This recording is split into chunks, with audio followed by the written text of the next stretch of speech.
পরে মুসলমান হতে পারবে কি ভয় পাইতেছে? আমি পাচ্ছি না। বৃষ্টি দোয়া করে দিই হ্যাঁ আল্লাহ, বৃষ্টি থামবো নি?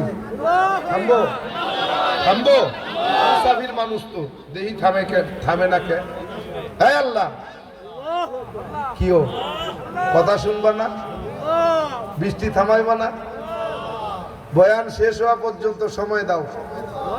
আয় রব, কোন সময় খালি হাতে ফিরাও নাই, আজকেও যেন না ফিরি।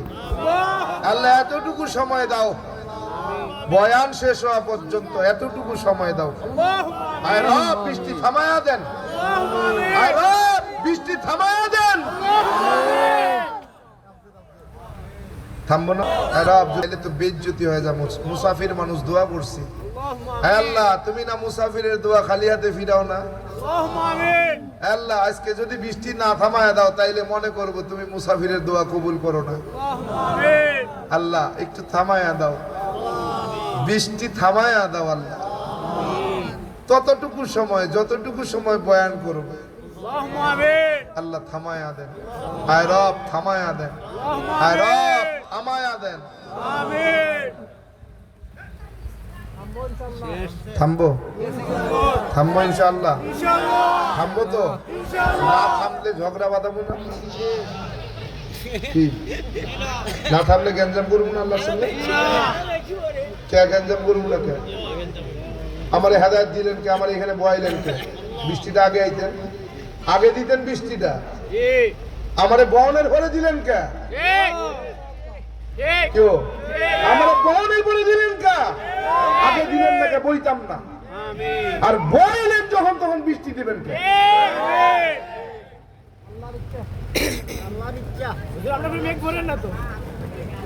না ভাই, থামতো না। রহমত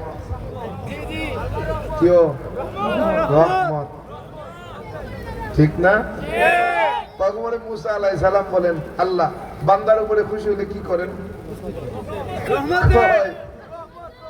কয় স্বাভাবিক খুশি হলে কি করেন? কয় আল্লাহ কয় কন্যা সন্তান দান করুন। কি সন্তান? আমি যার উপরে খুশি হই তারে কি দেই? কন্যা সন্তান দেই।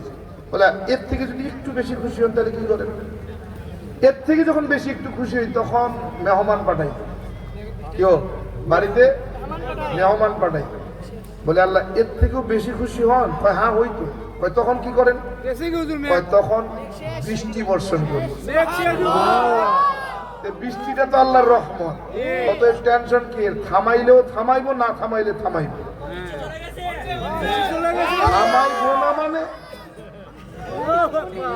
ইয়ার কি ছেড়ে দিব? ইসলাম গ্রহণ করলাম, চাকরি চলে গেল। বন্ধুরা কয় দোস্ত চাকরি গেল, এখন কি করবি?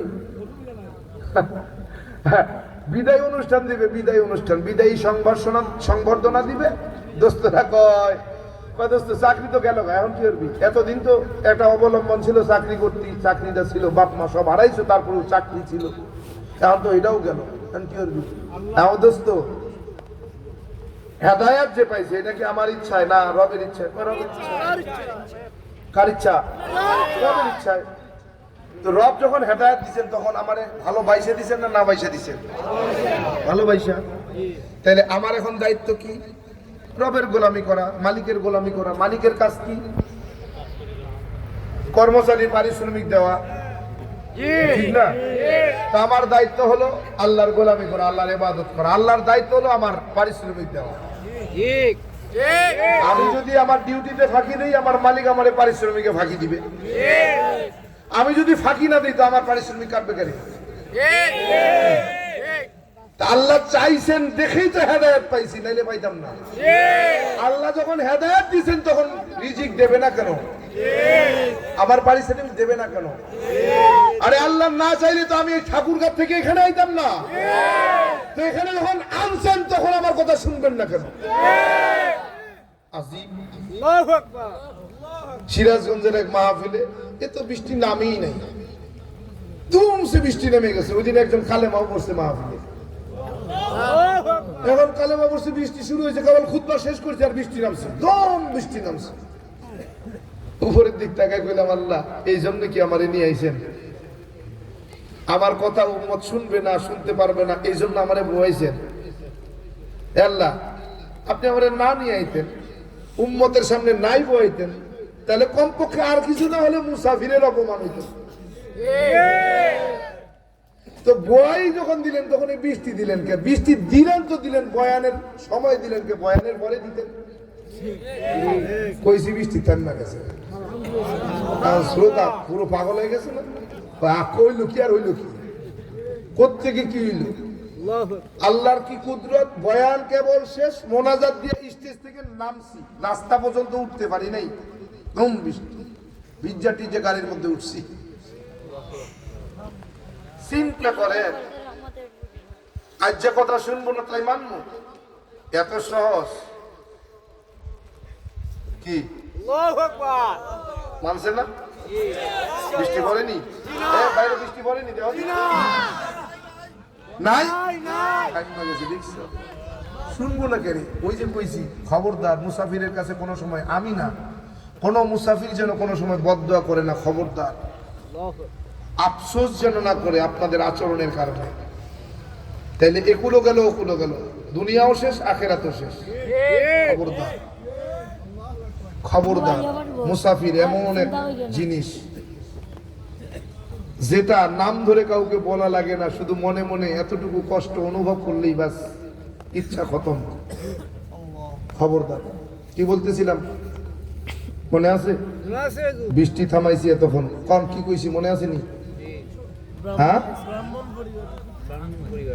মুহাম্মদ সাল্লাল্লাহু আলাইহি ওয়াসাল্লাম বলেন, মুহাম্মদ নামের অর্থ বলে শুধু প্রশংসিত নয়, সর্বপ্রশংসিত, যার প্রশংসার কাছে আর কোনো প্রশংসা নাই।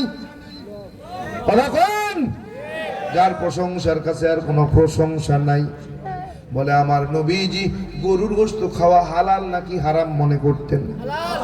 অতএব বোঝা গেল তাদের ধর্মগ্রন্থে গরুর গোশত খাওয়া বৈধ, হালাল।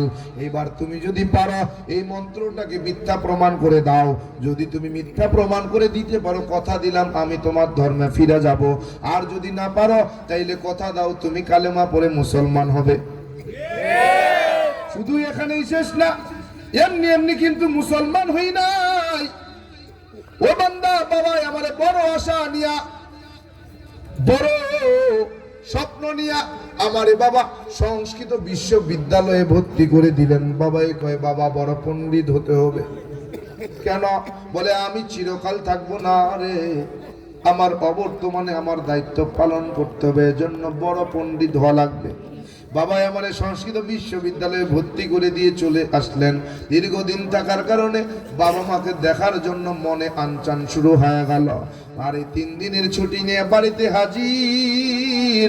বাবাই দেখে কয় কি ব্যাপার, বাড়িতে কেন আসছো? বললাম বাবা আপনাদেরকে দেখার জন্য কোরআন পড়তেছিল, আপনাদের না দেখে ভালো লাগতেছিল না, এই জন্য আসলাম। বলে কয়দিন থাকবা? বললাম 3 দিন। বলে ঠিক আছে, সময় মতো কিন্তু আবার ফেরত যাইও। ঠিক আছে। মধ্যের দিন দ্বিতীয় দিন বাবার সামনে বসে বসে কথা বলতেছি। বাবা কয় কেমন চলতেছে লেখাপড়া? বললাম খুব ভালো। বাবা কয় বাবা কি অবস্থা তোমার বলো? বললাম বাবা খুব ভালো, তবে আশ্চর্যজনক একটা বিষয়, এই বিষয়টা আমার মাথায় ঢোকে না। বলে কোনটা? বললাম বাবা বাবা কয় কি বিষয়টা? বললাম বাবা আমরা হিন্দুরা 12 মাসে 13 জন খোদা, 33 কোটি দেব দেবী, তুলসীর গাছের তলায় 64 কোটি ভগবান, দেখা দেখা তাদের কদমে সিজদা করি। মুসলমান আল্লাহরে দেখে না, আল্লাহর কদমে সিজদা করে, এটা বোঝা যায় না। ও বাবা আমরা কত ভালো, মুসলমান কত বড় বোকা, কত বড় মূর্খ। আমরা দেখা দেখা সিজদা করি, মুসলমান না দেখা সিজদা করে, কত বড় বোকা। বাবা কয় সত্যি তুই অনেক বড় জ্ঞানী হবি, তা বোঝা যায়। বাবারে কই বাবা আশীর্বাদ করেন। ভগবান যেন আমার অনেক বড় জ্ঞানী বানায়। বলে যাও, তোমার জন্য আশীর্বাদ করলাম, ভগবান যেন তোমারে অনেক বড় জ্ঞানী বানায়। এরে বান্দা, ওই ডক্টরেট করার জন্য আবার বাবা আমারে ছুটি শেষ করে পাঠায়া দিল সংস্কৃত বিশ্ববিদ্যালয় থেকে। সংস্কৃত ভাষার উপরে পাণ্ডিত্য নিয়ে ডিগ্রি নিয়ে ডক্টরেট শেষ কইরা বাবার কাছে ফিরে গেলাম। বাবাই ডাক দিয়ে কয়, বাবা শেষ হয়েছে, রেজাল্টের খবর কি? বললাম খুব ভালো। বলে কেমন ভালো? বললাম বাবা আমার বিশ্ববিদ্যালয় থেকে ফার্স্ট ক্লাস ফার্স্ট। বলে বাবা অনেক ভালো রেজাল্ট। বলে বাবা আমি আপনাকে শুরুতে একটা কথা বলেছিলাম, স্মরণ আছে? বলে কি কথা? বললাম মুসলমান বড় বোকা, আমরা বড় ভালো। বলে হ্যাঁ। বললাম বাবা এই কথাটা সম্পূর্ণ মিথ্যা। বলে কেন? বললাম বাবা আপনি বেদ মানেন? বলে হ্যাঁ। বেদের শ্লোক মানেন? বলে হ্যাঁ। বেদ বিশ্বাস করেন? বলে হ্যাঁ। বেদের শ্লোক বিশ্বাস করেন? বলে হ্যাঁ। বেদ কত ভাগ সত্য? বলে 100 ভাগ। বেদের শ্লোক কত ভাগ সত্য? বলে 100 ভাগ।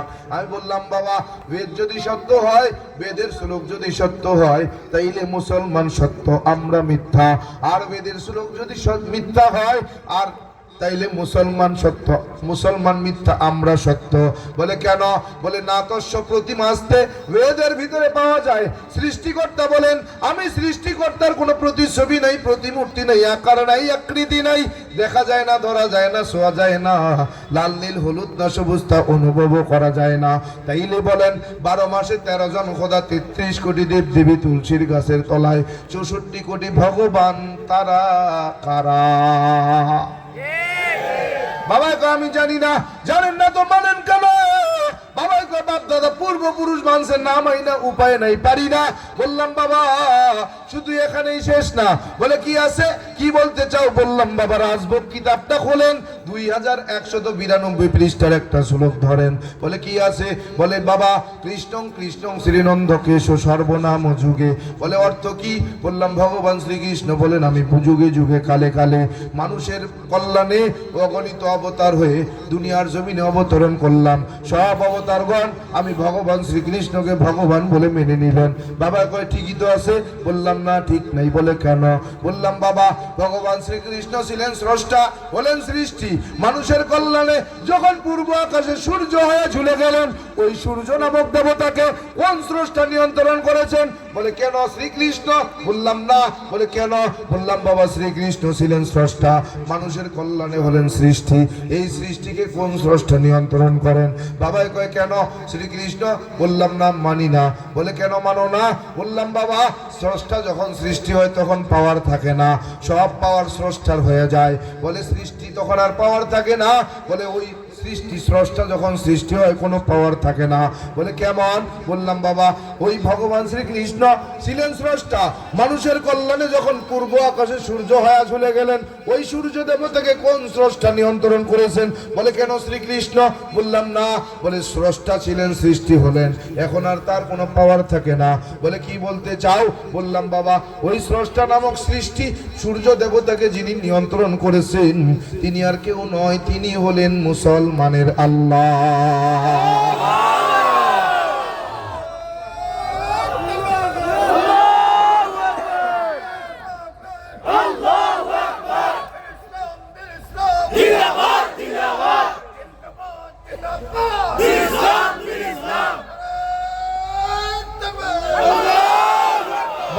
কি বোঝাতে চাও? বললাম বাবা স্রষ্টা যখন সৃষ্টি হয় তার কোনো পাওয়ার থাকে না। বলে বাবা কি বুঝাতে চাও? বললাম বাবা ওই স্রষ্টা যখন সৃষ্টি হয়ে গেলেন, ওই সৃষ্টিকে যিনি নিয়ন্ত্রণ করেছেন তিনি আর কেউ না, তিনি হলেন মুসলমানের আল্লাহ। বাবা কয় বুঝো না কেন? যেই আল্লাহ সেই তো ভগবান। আমি বললাম না, আল্লাহ আর ভগবান এক হয় না। বলে কেন? বললাম বাবা ভগবান জায়গা কাল পাত্র ভেবে হয় তার পরিবর্তন, আল্লাহ এমন। বলে জায়গা কাল পাত্র ভেবে নাই কোনো পরিবর্তন। বলে কেমন? বললাম বাবা বাংলাদেশের বাঙালি মাতৃভাষা বাংলা, বাংলা ভাষায় কথা বলি। বাংলাদেশের হিন্দুরা বাংলা ভাষায় যখন তার স্রষ্টাকে ডাকে কি বলে ডাকে? বলে ভগবান। বললাম বাবা ইন্ডিয়ার জমিনে যেই হিন্দুরা বসবাস করে হিন্দিতে কথা বলে, মাতৃভাষা হিন্দি, হিন্দি ভাষায় যখন ইন্ডিয়ার হিন্দুরা তার স্রষ্টাকে ডাকে কি বলে ডাকে? বলে ঈশ্বর। বললাম বাবা আমেরিকার জমিনে যেই হিন্দুরা বসবাস করে মাতৃভাষা ইংরেজি, ইংরেজিতে কথা বলে, ইংরেজি ভাষায় যখন আমেরিকার হিন্দুরা তার স্রষ্টাকে ডাকে কি বলে ডাকে? বলে গড। বলে বাংলাদেশের ভগবান, ইন্ডিয়ায় গেলে ঈশ্বর, আমেরিকায় গেলে হয় গড। জায়গা কাল পাত্র ভেবে যার পরিবর্তন, তার নাম ভগবান। বলে বাবা কি বুঝাতে চাও? বললাম বাবা বাংলাদেশের বাঙালি মাতৃভাষা বাংলা, বাংলাদেশের মুসলমান বাংলা ভাষায় কথা বলে। বাংলাদেশের মুসলমান যখন বাংলা ভাষায় তার স্রষ্টাকে ডাকে কি বলে ডাকে? বললাম বাবা ইন্ডিয়ার জমিনে যেই মুসলমান বসবাস করে মাতৃভাষা হিন্দি, হিন্দিতে কথা বলে। হিন্দি ভাষায় যখন ইন্ডিয়ার মুসলমানগুলো তার স্রষ্টাকে ডাকে কি বলে ডাকে? বলে আল্লাহ। বললাম বাবা আমেরিকার জমিনে যেই মুসলমান বসবাস করে ইংরেজিতে কথা বলে, ইংরেজি ভাষায় যখন মুসলমান তার স্রষ্টাকে ডাকে কি বলে ডাকে? বললাম বাবা আল্লাহ এমন এক সত্তা, জায়গা কাল পাত্র ভেবে নাই তার কোনো পরিবর্তন। বলে পৃথিবীর 200টা দেশ, এমন একটা দেশ নাই যেখানে আল্লাহকে অন্য নামে ডাকা হয়। ও বান্দা আল্লাহর ভগবান এক না। বলে বাবা কি বুঝাতে চাও? বললাম বাবা আল্লাহর ভগবান কখনো এক হতে পারে না। বলে বাবা কেন এক হবে না? বলে বাবা বলো ভগবান সর্বত্র বিরাজমান, আল্লাহ তাআলা কেমন? বললাম বাবা আল্লাহ আল্লাহু নূরুস সামাওয়াতি ওয়া মা ফিল আরদ। আল্লাহু আকবার। বলে বাবা আল্লাহ কেমন? বলে ফাইনামা তুআল্লু ফাসাম্মা ওয়াজহুল্লাহ। বলে বান্দা তুমি আমারে কোথায় তালাশ করো? আমি তো তোমার সামনে হাজির। সামনে তাকাও আমি আল্লাহ, পিছনে তাকাও আমি আল্লাহ, ডাইনে তাকাও আমি আল্লাহ, বামে তাকাও আমি আল্লাহ, আসমানে তাকাও আমি আল্লাহ, জমিনে তাকাও আমি আল্লাহ, গাছে তাকাও আমি আল্লাহ, গাছের পাতার মধ্যেও আমি আল্লাহ। বাবা কয় বুঝো না কেন আল্লাহর ভগবান আলাদা কেউ না কেন?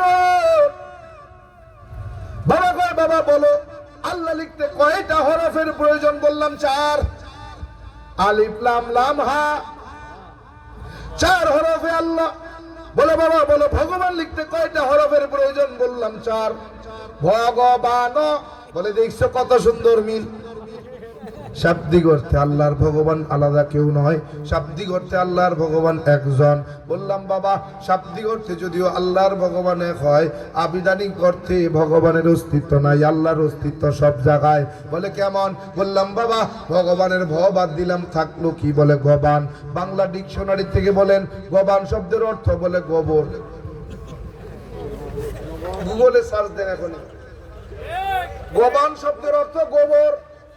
বলেন পাক না না পাক? পবিত্র নাকি অপবিত্র? আমারে কই বাবা আপনার ভগবান কিন্তু গোবর হয়ে গেল, না পাক হয়ে গেল। বাবা কই আল্লাহ ভাই উনারে আল্লাহও থাকবে না। বলে কেমন? বলে আলিফ লাম লাম হা, আলিফ বাদ দিছে আছে কি? বলে লাম লাম হা। বলো আল্লাহ কোথা? বলে লিল্লাহি মা ফিস সামাওয়াতি ওয়া মা ফিল আরদ। আল্লাহু আকবার। আল্লাহ আছে না নাই?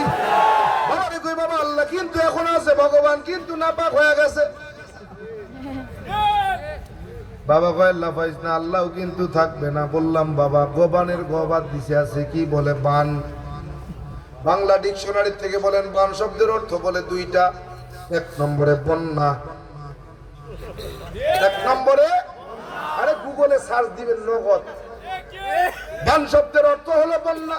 2 নম্বরে গাভীর ওলান। গাভীর।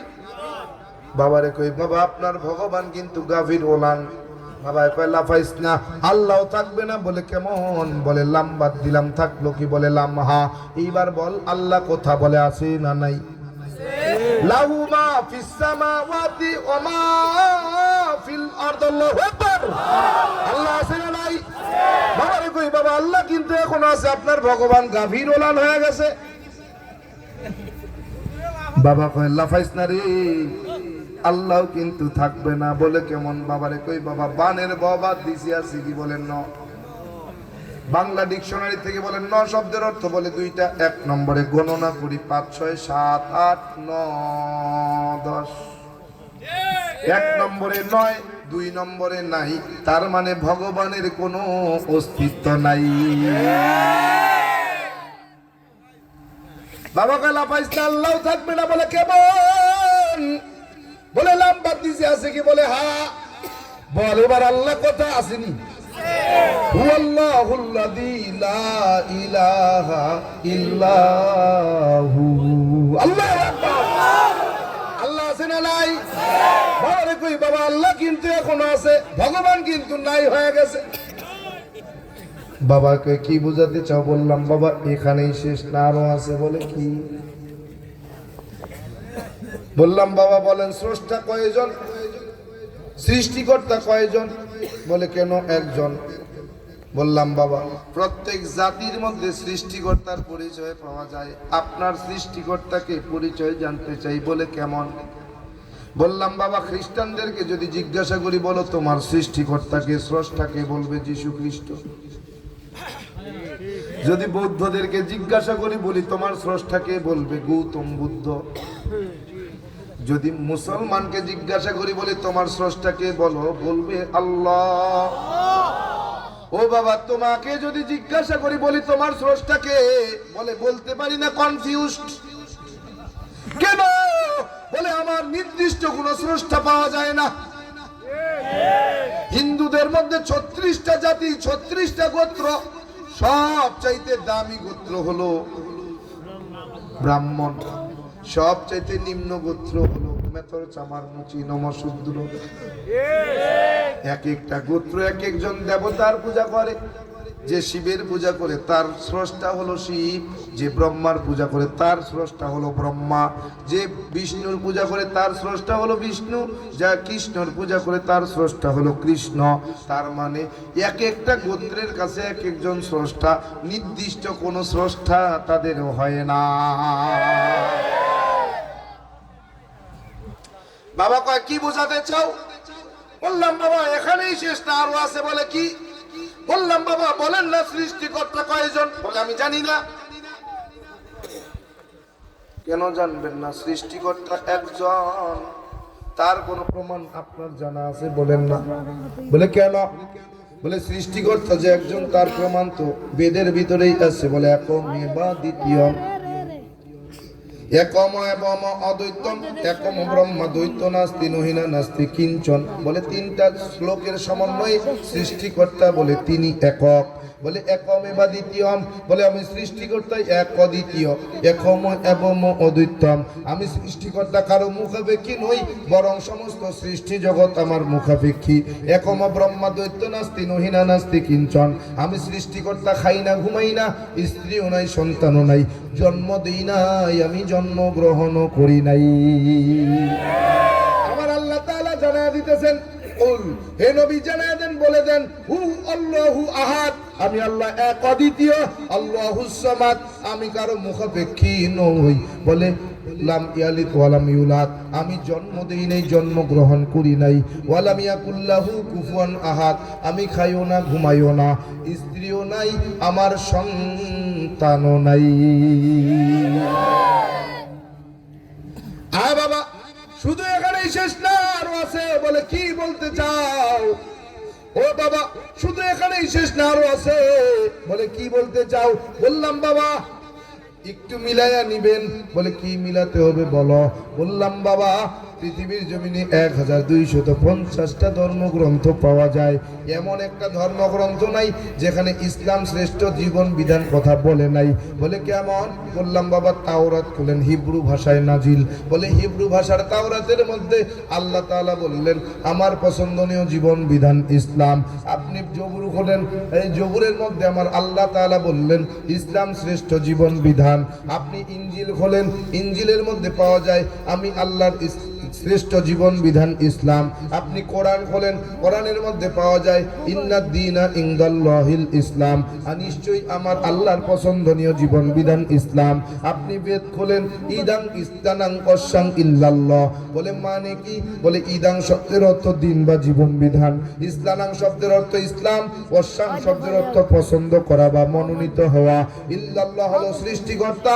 এক কথায় সৃষ্টিকর্তার পছন্দ করা জীবন বিধানের নাম হলো ইসলাম। কতগুলো দলিল চান? একটা দুইটা?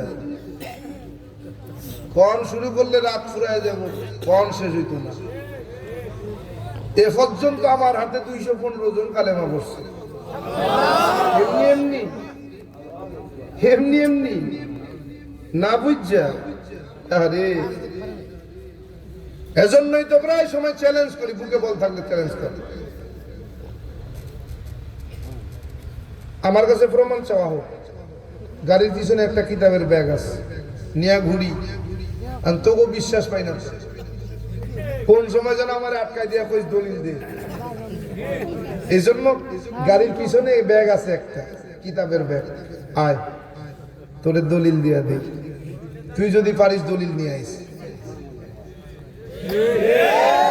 এমনি এমনি এত সহজ বিষয়টা। আহা বাবা এটা কি বোঝাতে চাও? বললাম বাবা এখানেই শেষ না, আরো আছে। বলে কি আছে? বললাম বাবা উত্তরায়ণ বেদটা খুলবেন। বলে কি আছে উত্তরায়ণ বেদে? বললাম বাবা উত্তরায়ণ বেদের মধ্যে একটা শ্লোক আছে, এই শ্লোকটা বড় দামি শ্লোক। বলে কি শ্লোক? বলে লা ইলাহা ইল্লাল্লাহ, লা ইলাহা। এই শ্লোকটার মধ্যে কি সুন্দরভাবে লেখা হয়েছে, লা ইলাহা। সুন্দর করে শ্লোকটা বলা হলো, একটু পরে বলতেছি। ডক্টর বেদপ্রকাশ উপাধ্যায়, যিনি লন্ডনের অক্সফোর্ড বিশ্ববিদ্যালয় থেকে 10টা ভাষার উপরে পিএইচডি করলেন, তিনি তার লিখিত একটা কিতাব লিখেছেন, নাম তার কল্কি অবতার। কল্কি অবতারের 33 নম্বর পৃষ্ঠার মধ্যে এই শ্লোকটার ব্যাখ্যা তিনি করেছেন। এরে বান্দা, বাবারে ডাক দে, কই বাবা উত্তরায়ণ বেদের মধ্যে একটা শ্লোক আছে, বলে লা ইলাহা। ভুলে গেলাম কেন? সাল্লাল্লাহু আলাইহি ওয়াসাল্লাম।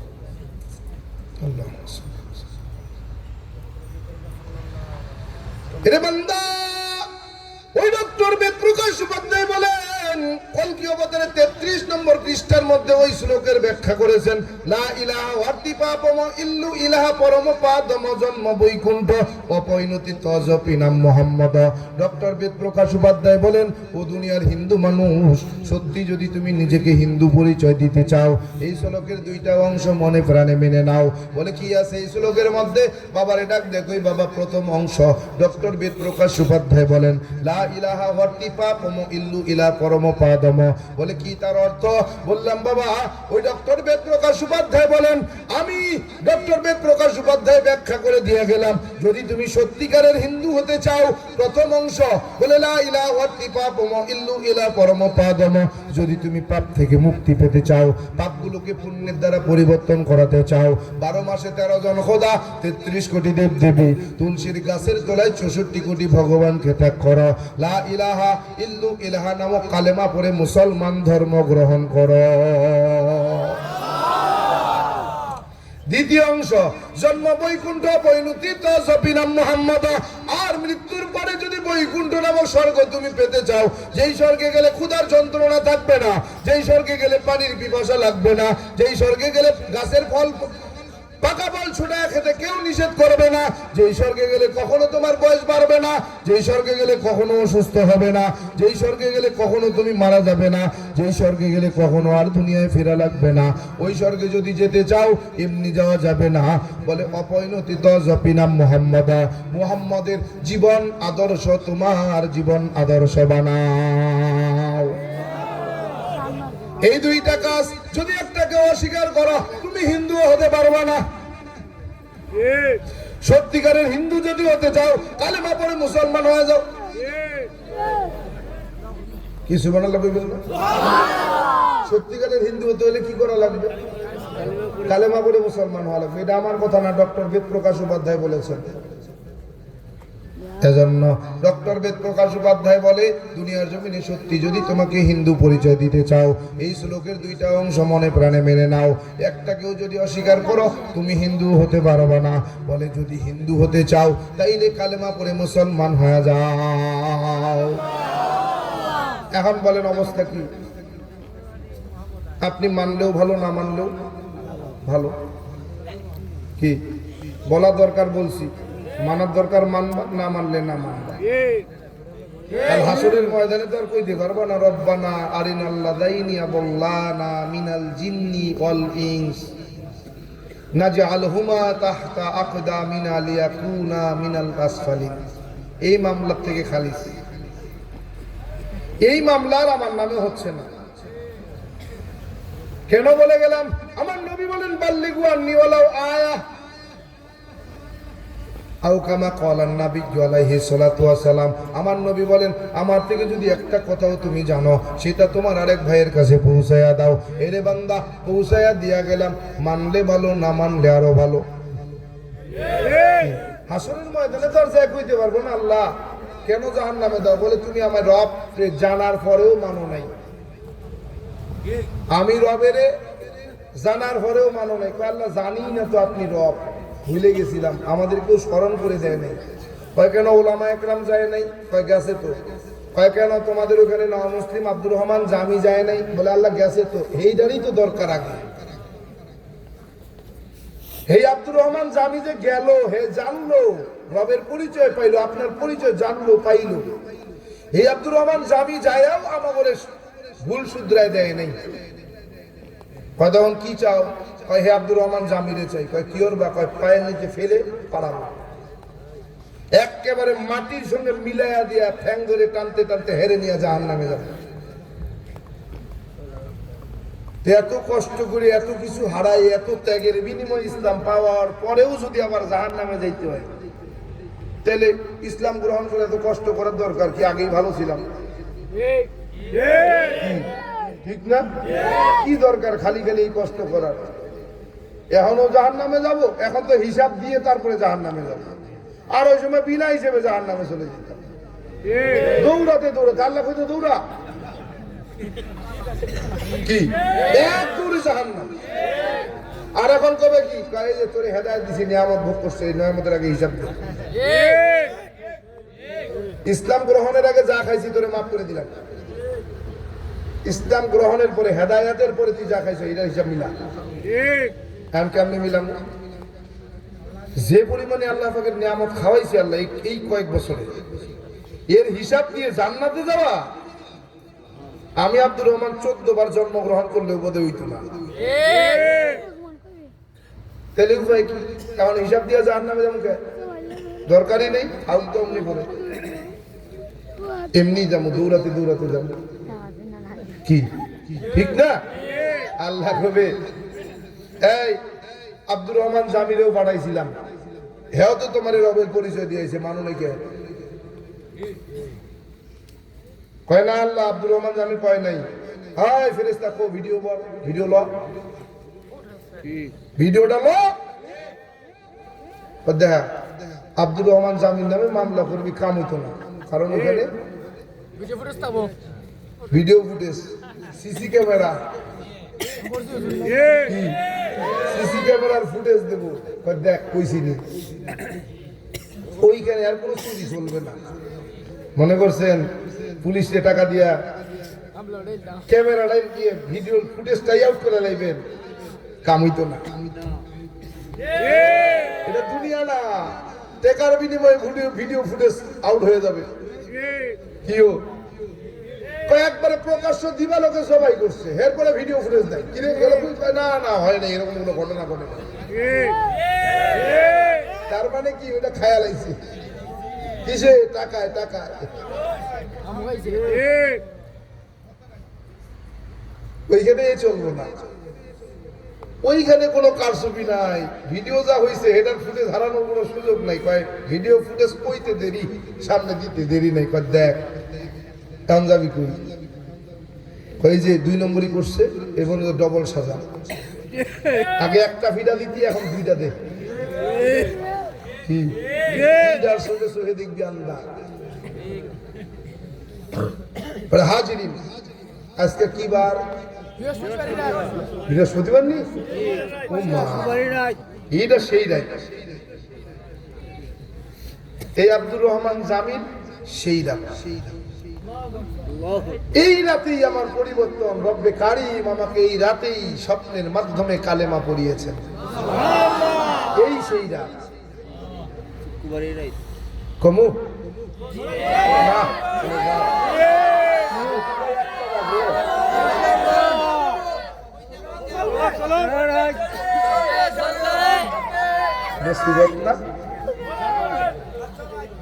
আরে ভাই খাগড়াছড়ি এনে আল্লাহ। হাজিরিন, সংক্ষেপে একবারে শর্ট করে ছোট্ট করে শেষ করে দেবো ইনশাআল্লাহ। একেবারে যত ছোট করা যায়, মনে করেন না যে এটাই মনে হয় শেষ না। যদি কোনো সময় আসি 9টায় বয়াইবেন, 11টা পর্যন্ত 2 ঘন্টা বয়ান করে টানা দেখবেন কোনোখানে এরকম এরকম এরকম হবে না, এরকম হবে না। ঠিক আছে না ইনশাআল্লাহ? আহা, এতক্ষণ তো বইতে চাইছিলেন না, যাওয়ার একটা মন মানসিকতা তৈরি হয়ে গেছিল, এখন জানবো না, কেমন যাইবেন না? যান গা, তাড়াতাড়ি যান না। কেউ যাইতেন না কেন? যাইলেন উম্মা দেখছেনি খেলা? খেলা তো খেলি নাই, খেলা হবে, খেলা হবে। খেলোয়াড় মাঠে না থাকলে খেলবো কার লগে? 300 প্লেয়ার, রেফারি কইলো খেলা হবে, এখন রেফারিও নাই, প্লেয়ারও নাই, মাঠ পুরো ফাঁকা, খেলবো কার লগে? আরেকজনকে আমরা পালানোর রাজনীতি করি না, আমরা পালাবো না। ফখরুল সাহেব, যদি পালাতে হয় আপনার ঢাকার বাসায় যাবে, ঢাকার বাসায় যদি জায়গা না থাকে তাহলে ঠাকুরগাঁওয়ের বাসায় যাব, কারণ ঠাকুরগাঁওয়ের বাসায়ও হয় না, ঢাকার বাসায় হয় না। চিন্তা করছে, হায় হায়, টেস্টারে চালায়া ফুরাইয়া একেবারে সারকার করে লাগাইছে।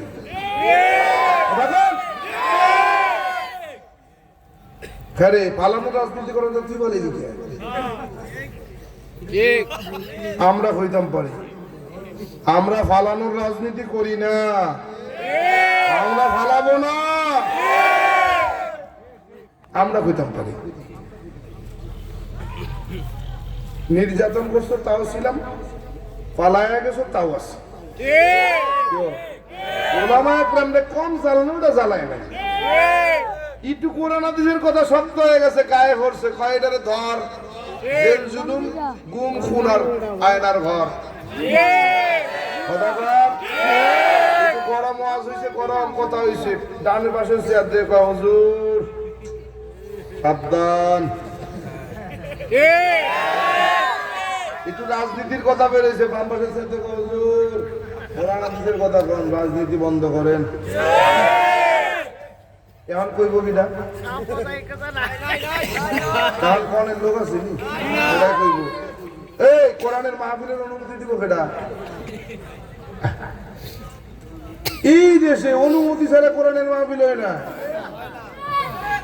অথচ এই মাহফিল হইছে উমা এ হেরা কই হবো ডাকেন,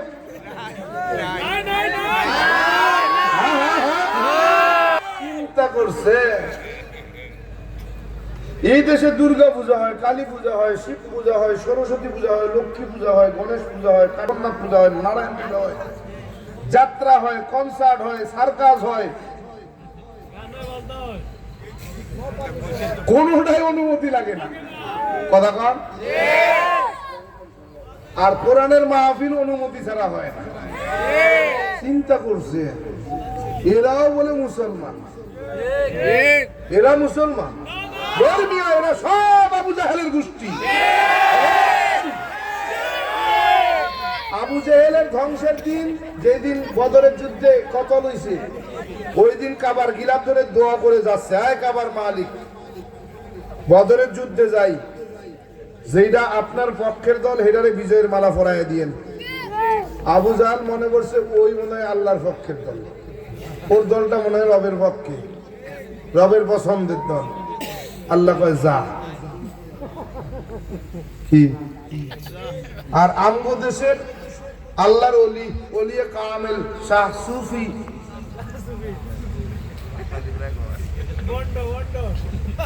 একেবারে নিষ্পাপ, বেগুনা মাসুম, কিচ্ছু বোঝে না। 35শে জুলাই অথবা 35শে জুলাই 4 আগস্ট রাত্রে দোয়া করতেছে আল্লাহর ওলি, হায় আল্লাহ বাংলাদেশের জনগণের জালেমের জুলুম থেকে বাঁচা। করছিনি দোয়া? দেখছে দোয়াটা দেখেই দিলের মধ্যে কেমন জানি কামড় মারে উঠছে। আরে আবু জাহেলে দরখাস্ত করছিল রে, দোয়া কবুল হয়ে গেছিল। হেরাও দোয়া করলো, দোয়া নাকি কবুল হয়ে যায়। উমা জোহরের আজানের আগেই উনি কি নাই কথা কবুল হয়েছে না। চিন্তা করছেন দুপুর বেলা খাইব 32 প্রকারের তরকারি রান্না রেডি টেবিলে সাজানো, কয় প্রকার? 32 প্রকার। আল্লাহ কয় রানবি তুই, খাইব ছাত্র আর জনতা। রানবি তুই, খাইব ছাত্র আর জনতা, তুই খেতে জানি না। তাই বলে 45 মিনিট তাড়াতাড়ি ফালা। সেনাবাহিনীর প্রধানরে কইতেছে, কয় জাতির উদ্দেশ্যে একটু ভাষণ দেওয়া যাইতো না? কয় জাতির উদ্দেশ্যে ভাষণ বাঁচতে চাইলে ফালান। জাতির উদ্দেশ্যে ভাষণ দেওয়ারও সুযোগ হয় নাই, অথচ 16 বছর রাজত্ব করছে। এইটাই ভবিষ্যৎ প্রজন্মের জন্য শিক্ষা। যত টাকাওয়ালা পয়সাওয়ালার ক্ষমতা হও না কেন, ক্ষমতাওয়ালা হও না কেন, ক্ষমতার বাহাদুরি আর টাকার গরম চিরকাল থাকে না, একদিন শেষ হয়। হাজিরিন, এজন্য বুঝাইবার জন্য বলছি, অন্য আঙ্গিকে নিয়ে যাবেন না, অন্য ক্যাটাগরিতে ফেলবেন না, এটা কোনো রাজনৈতিক বক্তব্য না, বুঝাবার জন্য বলছি। হাজিরিন, বোঝেন যে 16 বছরের রাজা, যে 16 বছরের রাজত্ব বৈষম্য বিরোধী ছাত্র আন্দোলনের মাধ্যমে মাত্র 18 দিনের মাথায় ফেলে রেখে পালাতে বাধ্য হয়েছে। আবারও যদি কোনো স্বৈরাচার সেই মসনদে বসে স্বৈরাচারী শাসন কায়েম করতে চায়, বাংলার জনগণ, ছাত্র জনতা প্রস্তুত আছে না নাই? আছে না নাই? খবরদার, সতর্ক থাকবেন। বাংলার জমিনে আর কোন স্বৈরাচারের আবির্ভাব হবে না, আর কোন স্বৈরাচার জায়গা পাবে না। আমরা 54 বছর স্বাধীনের 54 বছরে দেখেছি যারা শাসনের নামে শাসন করার জন্য সংসদে মসনদে বসেছে, তারা শুধু বাংলাদেশের জনগণকে শোষণ করেছে। কথা বলেন ঠিক কিনা? এই 54 বছরের ভিতরে বাংলাদেশের জনগণের টাকা পয়সা লুটপাট করে জায়গায় বেগম পাড়া তৈরি হয়েছে। বাংলার জমিনে আবার যদি কোন স্বৈরাচারী শাসনের মসনদ বানাতে চায়, বাংলার জনগণ আর কোন সুযোগ দেবে না, পালানোর রাস্তাও তালাশ করে পাবে না। সতর্ক থাকতে হবে। হাজিরিন, প্রায় সময় বলি ভাই, আমরা তো 54 বছরে এই দল সেই দল ওই দল সেই দলকে দিলাম ক্ষমতা। এই দল সেই দলে তো কম দিলাম না, তারা আমাদের জন্য কি করেছে? বরং আমাদেরকে নির্যাতিত নিষ্পেষিতর মাধ্যমে আমাদের সম্পদ লুটপাট করে তারা বেগম পাড়া তৈরি করেছে। আমরা আর কোন লুটতরাজ দেখতে চাই না, আর বাংলাদেশের জনগণের সম্পদ লুটপাট করতে দিতে চাই না। এখন আমরা একটাই স্বপ্ন দেখি, এই বাংলাদেশকে যে নিজের মনে করে যে শাসন করবে, যারা এই বাংলাদেশে ইনসাফের শাসন কায়েম করতে পারবে, আমরা আগামীর বাংলাদেশে তাদেরকেই চাই।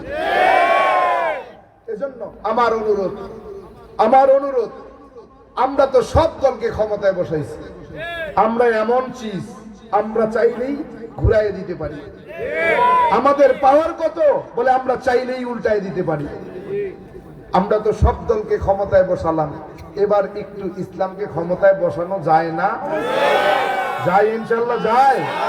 ইসলামকে ক্ষমতায় বসায় দেখি না তারাও কি তাদের মতো করে কিনা। যদি দেখি টাকার এপিড আর ওপিড একই, তাহলে তাদেরকেও বয়কট করব। আমরা একবার আওয়ামী লীগকে বসাতে পারি, একবার বিএনপিকে বসাতে পারি, একবার জাতীয় পার্টিরে বসাতে পারি, একবার ইসলামকেও বসায় দেখি। দলমত নির্বিশেষে না, আমাদের কোন মনে কোনো দ্বন্দ্ব নাই। আমাদের আল্লাহ এক, আমাদের রসুল এক, আমাদের কোরআন এক, আমাদের হাদিস এক, আমাদের কাবা এক, আমাদের মদিনা এক। অতএব আমরা মুসলমান সবাই এক। আমাদের মধ্যে কোনো দ্বন্দ্ব নাই, দ্বিধা দ্বন্দ্ব নাই, আমরা সবাই মুসলমান, আমাদের পরিচয় আমরা মুসলমান। যদি ইসলাম ক্ষমতায় যায় তাহলে উপকার কি হবে? বলে ইসলাম ক্ষমতায় গেলে হিন্দুরা যেমন নিরাপদে থাকবে, খ্রিস্টানরা তেমন নিরাপদে থাকবে, বৌদ্ধরা তেমন নিরাপদে থাকবে, মুসলমানও নিরাপদে থাকবে। কথা বলেন ঠিক? নিরাপদে যদি থাকতে হয় ইসলামের বিকল্প নাই। এজন্য আগামীর বাংলাদেশ ইসলামের বাংলাদেশ দেখতে চাই। আগামীর বাংলাদেশ ইসলামের বাংলাদেশ, আগামীর বাংলাদেশ ওলামা একরামের বাংলাদেশ, আগামীর বাংলাদেশ ওলিয়া উলিয়াদের বাংলাদেশ, আগামীর বাংলাদেশ কোরআন সুন্নাহর বাংলাদেশ। কথা বলেন ঠিক? রাজি আছি সবাই ইনশাআল্লাহ? সবাই রাজি আছি? আগামীর বাংলাদেশকে আমরা ইসলামের বাংলাদেশ বানানোর জন্য চেষ্টা করতে পারি তো ইনশাআল্লাহ? কারা কারা পারি একটু দেখতে চাই। নারে তাকবীর, নারে তাকবীর। আল্লাহ কবুল করেন, সুরা কোরআন। আমিন। ছোট্ট ঘটনা বলি, দোয়া ইনশাআল্লাহ। প্যারা হাজিরিন, বৃহস্পতিবার দিবাগত রাত মনে আছে তো? বৃহস্পতিবার দিবাগত রাত, সেই রাত আজকে ফজরের আজান হয়ে গেল, ঘুমটা ভেঙে গেল, ঘুম ভেঙে গেল, ফজরের আজান শেষ হয়ে গেল। আজান শেষে আবার চোখের মধ্যে কেমন যেন তন্দ্রা তন্দ্রা ভাব, ঘুমায়া গেল। ঘুমের মধ্যে স্বপ্ন, ঠিক যতটুকু ঘুম ততটুকু স্বপ্ন। স্বপ্নের মধ্যে আল্লাহর গোলাম এসে ডাক দেয়, বলে রামচন্দ্র আর কতকাল ঘুমাবি? ফজরের আজান হয়েছে, চলো নামাজ পড়তে চলো। বললাম কিরে তুমি জানো না আমি হিন্দুর ঘরের সন্তান রামচন্দ্র, আমার নামাজ নাই, বিরক্ত করিও না, যাও যাও ঘুমাতে দাও, বিরক্ত করিও না রে ভাই। চলে গেলেন। দ্বিতীয় জন এসে একই ভাবে ডাক দেয়, বলে রামচন্দ্র আর কতকাল ঘুমাবি রে?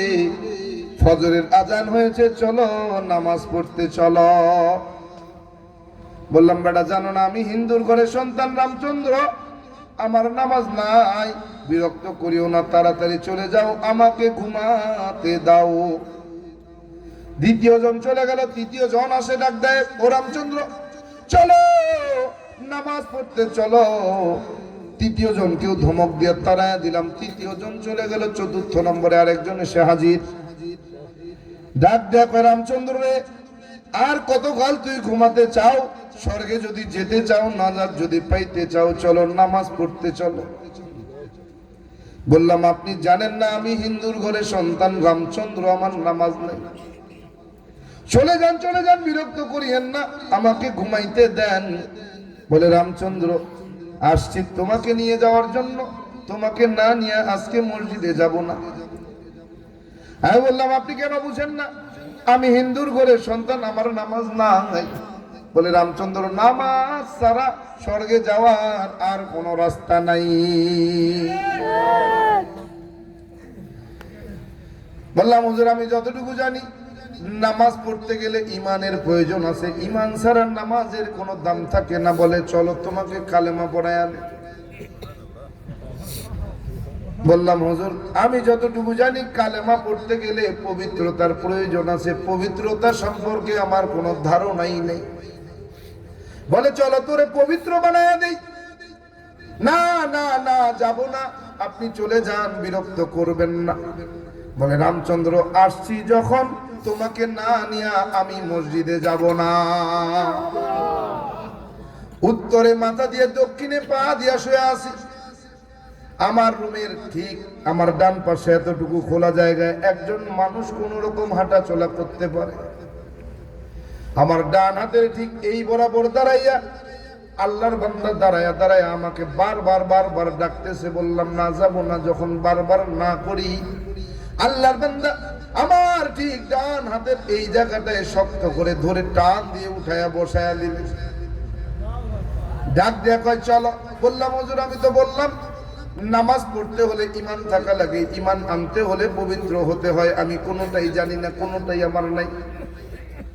বলে রামচন্দ্র চলো না তোরে পবিত্র বানায়া কালেমা পড়াইয়া তোমাকে নামাজের মধ্যে দাঁড় করাইয়া দেই। বললাম না যাব না, আপনি চলে যান। আমার স্পষ্ট মনে আছে ঠিক ডান হাতের এই জায়গাটায় ধরে আমাকে টানতে টানতে মসজিদের দিকে নিয়ে যায়। বললাম হুজুর নামাজ পড়তে হলে তো পবিত্র হতে হবে, পবিত্রতাই তো আমি জানি না। বলে চলো তোরে পবিত্রতা শিখায়া দিই। উনি আমার টানতে টানতে অজুখানায় নিয়ে বসাইয়া দিয়ে কয় রামচন্দ্র অজু বানাও। বললাম হুজুর আমি তো অজু বানাতে পারি না, কেমনে অজু বানাতে হয় আমি জানি না। বলে রামচন্দ্র আমাকে দেখে দেখে কি তুমি অজু বানাতে পারবি রে? বললাম হ্যাঁ। উনি আমাকে অজু বানাইতে শিখাইয়া দিলেন, বারবার বারবার অজু শিখাইতেছেন। বলে রামচন্দ্র এভাবে এভাবে এভাবে এভাবে অজু বানাও। অজু বানানো শেষ হয়ে গেল। টানতে টানতে মসজিদের দরজার সামনে দাঁড়াইয়া মুসল্লিদের ডাক দেয় আর বলে, ও মুসল্লিরা রে, জান্নাতি মানুষ দেখবি নাকি? আয় আয় আয় আয় আয় আয় আয়। মুসল্লিগুলো দৌড়াইয়া মসজিদের দরজার সামনে হাজির হয়ে গেল। তাকায় দেখে আমি রামচন্দ্র। বলে হুজুর মস্করা করেন, কোথায় জান্নাতি মানুষ দেখি? হিন্দুর ঘরে সন্তান রামচন্দ্র কেমনে জান্নাতি হয়? হুজুর ডাক দিয়ে বলে, বেটা জানো না, মান ক্বালা লা ইলাহা ইল্লাল্লাহু মুহাম্মাদুর রাসূলুল্লাহ মুখলিসান ফাদাখালাল জান্নাহ। জানো না রে, যেই ব্যক্তি ঈমানের সহিত কালেমা শরীফ পাঠ করবে, আমার আল্লাহ তাআলা তার নামটা জাহান্নাম থেকে কাইটা জান্নাতের খাতায় উঠাইয়া দিবে। মুসল্লিগুলো দৌড়াইয়া বের হয়ে আসে, কেউ কোলাকুলি করে, কেউ মুসাফা করে, কেউ গালে চুমু দেয়, কেউ কপালের মধ্যে চুমু দেয়। পাগলের মতো হইয়া আমারে টানতে টানতে মসজিদের মাঝখানতে বসাইলেন। চারপাশে গোল হয়ে বসে ওই চতুর্থ নম্বরের হুজুর ব্যক্তিটা আমার সামনে বৈশা হাঁটুর সঙ্গে হাঁটু লাগাইয়া হাতের মধ্যে রাখিয়া আমারে বারবার কালেমার তালকিন দেয়, রামচন্দ্র পড়ো লা ইলাহা ইল্লাল্লাহু মুহাম্মাদুর রাসূলুল্লাহ। হে রামচন্দ্র আমার সাথে সাথে পড়ো, আশহাদু আল্লা ইলাহা ইল্লাল্লাহু ওয়াহদাহু লা শারীকা লা ওয়া আশহাদু আন্না মুহাম্মাদান আবদুহু ওয়া রাসূলুহু। কালেমা পড়াইয়া দিলেন। এরে বান্দা, কালেমা পড়াইয়া ইমাম সাহেব ডাক দেয়া কয়, হুজুর ডাক দেয়া কয়, মুসল্লিরা নামটা পরিবর্তন করে দেওয়ার দরকার, কি নাম দেওয়া যায়? মুসল্লিরা কয়, হুজুর এমন একটা নাম দিয়া দিবেন যেই নামটা আমার রবের কাছে বড় প্রিয় হয়ে যাবে। হুজুর ডাক দেয়া কয়, রবের কাছে প্রিয় নাম দুইটা, এক নম্বরে আব্দুর রহমান, দুই নম্বরে আব্দুল্লাহ। বলে হুজুর যেহেতু আল্লাহ পাকের কাছে প্রিয় নাম আব্দুর রহমান, আজকের থেকে রামচন্দ্রের পরিবর্তে আব্দুর রহমান নাম রেখে দিলে কেমন হয়? বলে হ্যাঁ, মন্দ হয় না। আব্দুর রহমান নাম রাখিয়া তিনি নিজে মসজিদের ইমাম হইয়া আমাদের মুসল্লি বানাইয়া নামাজে, ফজরের নামাজে দাঁড়ায়া গেলেন। হেরে বান্দা, 2 রাকাত ফজরের নামাজ এমন একটা মসজিদে পড়লাম, 64 জেলা সফর হয়ে গেল। এত বড় মসজিদ, এত মুসল্লি আমার 2 চোখে আমি এখনো দেখি নাই। এরে বান্দা, নামাজ শেষ হয়ে গেল। নামাজ যখন শেষ হয়ে গেল, সালাম ফিরানো হলো। সালাম ফিরানোর সাথে সাথে ঘুমটা ভেঙে গেল। তাকায় দেখি আমি রামচন্দ্র বিছানার মধ্যে শোয়া। চিন্তায় পড়ে গেলাম, কে আমারে নিয়ে ওযু শিখাইলো, কে আমার নাম রাখলো, কে আমারে কালেমা পড়াইলো, কে আমার নামাজের ইমাম হইল? না না, আর ঘুম হলো না। মসজিদের মাইকে মুয়াজ্জিন তখন ঘোষণা দিতেছেন, বলে মুসল্লিরা ফজরের জামাতের আর মাত্র 10 মিনিট সময় বাকি আছে, এখনো ফজরের নামাজ হয় নাই। ওই মসজিদের দরজার সামনে দাঁড়াইয়া অপেক্ষা করতে লাগলাম। ইমাম সাহেব বের হবে, ইমাম সাহেবের কাছে স্বপ্নের ব্যাখ্যাটা জানবো। কি বলে? বলে ইমাম সাহেব বেরোবে, ওই সময় পর্যন্ত দাঁড়ায়া দাঁড়ায় অপেক্ষা করতে লাগলাম। ইমাম সাহেব ফজরের নামাজ শেষ কইরা মুসল্লিদের দিকে যখন ঘুরে বসলেন, তাকায় দেখে আমি রামচন্দ্র দরজার সামনে দাঁড়ানো। আর এই দৌড়াই আইসা কয়, বাবা এত সকালবেলা তুমি কেন মসজিদের সামনে আসছো রে? কোনো বিপদ আপদ বালা মুসিবত কি তোমার হয়েছে? বললাম না। বলে তাইলে কেন আসলা? বললাম হুজুর স্বপ্নের ঘরে একটা স্বপ্ন দেখলাম, ওই স্বপ্নটার ব্যাখ্যা জানার জন্য আসছি। বলে কি স্বপ্ন? স্বপ্নের ঘটনাটা যখন বললাম, বলে না না, এই স্বপ্ন তোমার জন্য না রে, এই স্বপ্ন দেখবে মুসলমানের সন্তানেরা, এই স্বপ্ন তুমি হিন্দুর সন্তানের জন্য না। বললাম হুজুর কেন বিশ্বাস করেন না? বলে বিশ্বাস করার কোনো প্রশ্নই উঠে না, তুমি বোকা বানাই, বোকা দিয়ে বোকা বানাইতে চাও, আমি বোধহয় বুঝি না। বললাম হুজুর বিশ্বাস কেন করেন না? বলে বিশ্বাস করা যায় না। বললাম হুজুর কিভাবে, বললে কি করলে বিশ্বাস করবেন যদি আমাকে একটু বলতেন। বলে বাবা স্বপ্নের মধ্যে নিয়ে অজু শিখছো, অজুর কথা তোমার মনে কি আছে রে? বললাম হ্যাঁ। বলে চলো অজুখানায় চলো। অজুখানায় নিয়া বলে বাবা অজু করে দেখাও। অজু যখন শেষ করে দিলাম, অজু করে দেখাইয়া দিলাম, ইমাম সাহেব টান দিয়া উঠাইয়া বুকের সঙ্গে জড়াইয়া চোখের পানি সময় সাইরা বলতেছে, বাবা তোমার ভাগ্য বড় ভালো, তোমার নসিব বড় ভালো, তোমার মতো ভাগ্যবান কে হবে রে? বললাম হুজুর কেন? বলে চলো মসজিদের সামনে দরজায় আইসা মুসল্লিদের ডাক দিয়া বলে, মুসল্লিরা জান্নাতি মানুষ দেখবি নাকি? আয় আয় আয় আয় আয় আয় আয়। মুসল্লিগুলো দৌড়াই আইসা দেখে আমি রামচন্দ্র। বলে হুজুর কোথায় জান্নাতি মানুষ দেখি? হিন্দুর ঘরে সন্তান রামচন্দ্র, কেমনে জান্নাতি হয়? মস্করা করেন। বলে না না না, মস্করা না, স্বপ্নের বর্ণনা সব ইমাম সাহেব শুনাইয়া দিলেন। মুসল্লিগুলো তো উড়াইয়া আইসা কেউ কোলাকুলি করে, কেউ মুসাফা করে, কেউ গালে চুমু দেয়, কেউ কপালে চুমু দেয়, সব যেন কেমন পাগলের মতো হয়ে গেল। ডাক দিয়া ইমাম সাহেব ডাক দিয়া কয়, বাজান যেই ব্যক্তিটা তোরে কালেমা পড়াইলো, নাম রাখলো, ওযু শিখাইলো, ফজরের নামাজ পড়াইলো, ওই ব্যক্তির সিরাত সুরত সম্পর্কে বলতে কি পারো? বলে হ্যাঁ। কেমন ছিলেন তিনি?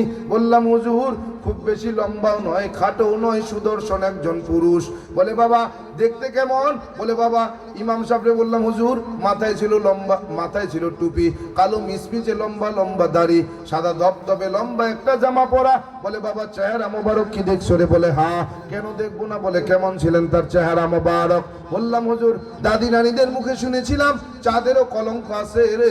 ওই পূর্ণিমার চাঁদ যখন পূর্ব আকাশে ওঠে গোটা দুনিয়ায় আলোয় আলোকিত হয়ে যায়।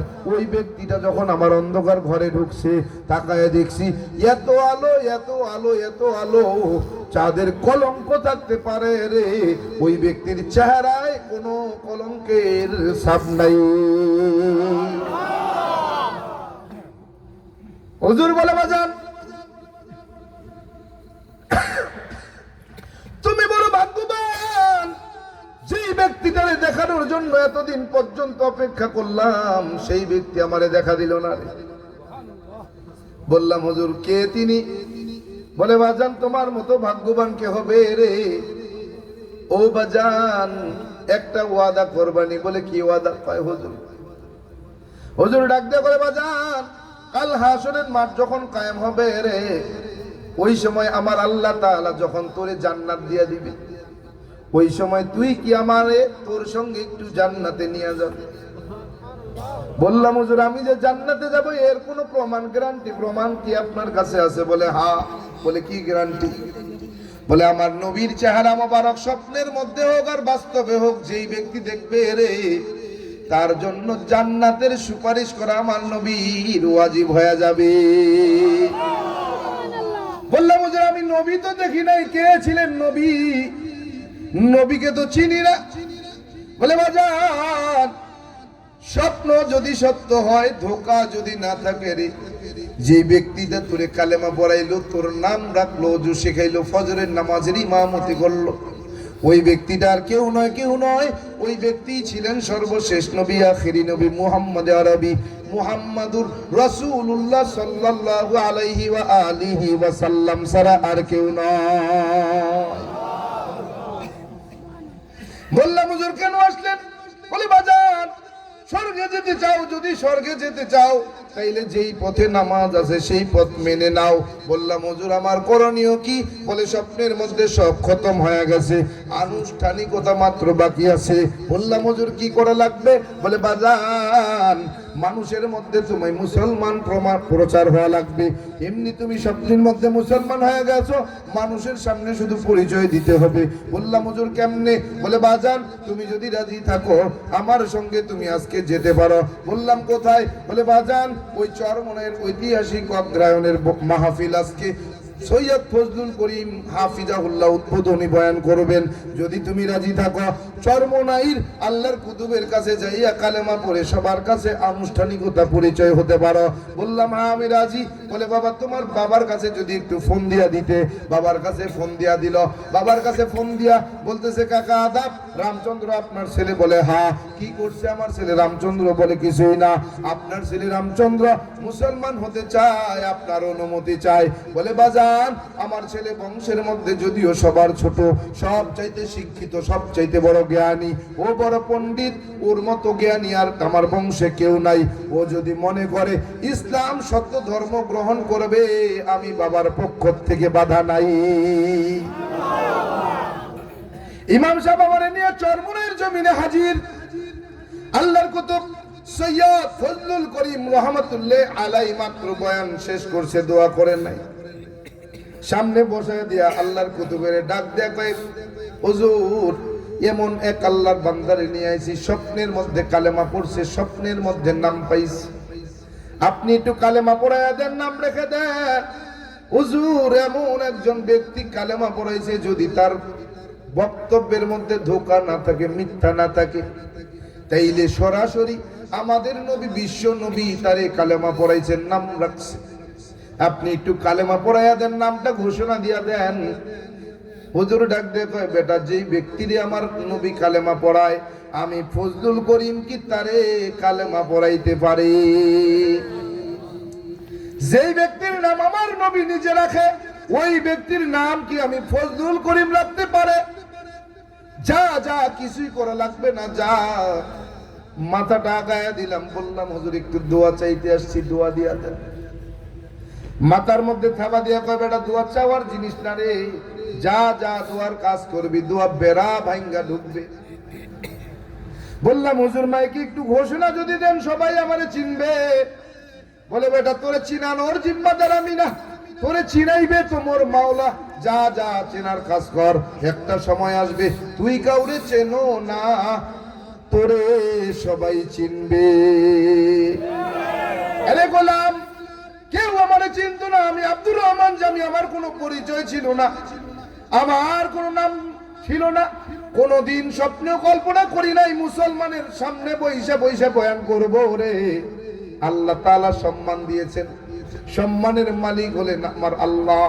যেই মালিক আমাকে সম্মান দিলেন, এরে বান্দা দোয়া চাই কোন ভুলের কারণে যেন আমার আল্লাহ তাআলা এই সম্মানের চেয়ার থেকে ঘাড় ধাক্কা দিয়া নামায়া না দেয়। এরে বান্দা, ওই চরমনের জমিনে মুসলমান হয়ে গেলাম। ওই চরমনের ফাল্গুনের মাহফিল আগামী 19, 20, 21 ফেব্রুয়ারি অনুষ্ঠিত হবে। এরে বান্দা একটু দাওয়াত দিয়া গেলাম, যদি সময় থাকে চরমনের অগ্রায়ণের ফাল্গুনের মাহফিলে 19, 20, 21 ফেব্রুয়ারিতে একটু দেখার নিয়তে কি যাওয়া যাবে? যাওয়া যাবে ইনশাআল্লাহ, যাইতে পারি। যেই চরমনে আমার পরিবর্তন, যেই চরমনের কারণে আজকে আমার এই পরিচয়, যেই আব্দুর রহমান জামিকে কেউ চিনতো না, চরমনের বদৌলতে আজকে আমারে কেউ চেনে। এরে বান্দা এমন ভাবে চেনে, এরে বান্দা কেমনে বুঝাবো? একদিন কোন এক মাহফিলে যাইতেছিলাম, যাওয়ার পথে মাগরিবের নামাজ পড়ার জন্য এক মসজিদে ঢুকে গেলাম, জামাত শেষ হয়ে গেল। এরে বান্দা জামাত শেষ হয়ে গেল, ওযু বানানোর জন্য কাপড় চোপড় খুলে অজুখানায় অজু করার জন্য কেবলমাত্র